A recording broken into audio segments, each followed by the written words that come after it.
नमस्कार, स्वागत आहे तुमचं परत एकदा. तर कर्नाटकमध्ये आता आंदोलन करून राहिले शेतकरी आणि त्यांचा मुद्दा सुद्धा हेच आहे, जे महाराष्ट्रातल्या शेतकऱ्याचा होता, ते म्हणजे हमी भाव. महाराष्ट्रातल्या शेतकऱ्याला तर दिलेलीच आहे डेडलाईन, म्हणजे अल्टिमेटम दिलेलं आहे त्यांना, 30 दिनपर्यंत आम्ही तुमची कर्जमाफी करू, नाहीतर तुम्ही जे काय कराल ते करा. आम्ही आमच्या परीने करू, पण आमचा मुद्दा जो आहे कर्जमाफीचा, तो कर्जमाफीचा तर आहेच. त्याच्यावर तुमची डेडलाईन आम्ही मान्य केली, पण आमच्या हमी भावाचं काय आहे? म्हणजे सोयाबीनचे भाव तुम्ही मार्केटमध्ये 43-44 रुपयाने घेता आणि ते मार्केटच्या बाहेर तुम्ही 500 रुपये किलोने विकता. हे सगळ्या शेतकऱ्याला माहीत आहे. म्हणजे इथं साफ-साफ समजून येते की शेतकऱ्याची चांगल्या प्रकारे पिळवणूक महाराष्ट्रात चालू आहे. आणि अशीच पिळवणूक आता शेतकऱ्याची कर्नाटकमध्ये सुद्धा उद्भवली. हे डोळ्यावर फ्लॅश एवढा येऊन राहिला.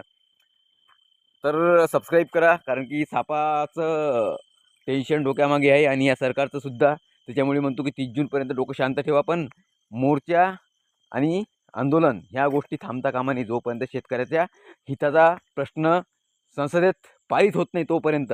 कारण की शेतकरी सध्या कंडिशनमध्ये, म्हणजे याच्याकडून पूर्ण 90% फायदा ह्युमन्सला होऊन राहिला आणि यायला किती भेटून राहील त्यातलं 2%. 42 रुपये किलो सोयाबीन मार्केटमध्ये असते आणि त्या सोयाबीनवर प्रक्रिया करून त्या सोयाबीनची व्हॅल्यू, त्या सोयाबीनची किंमत होते 500-550 रुपये किलो.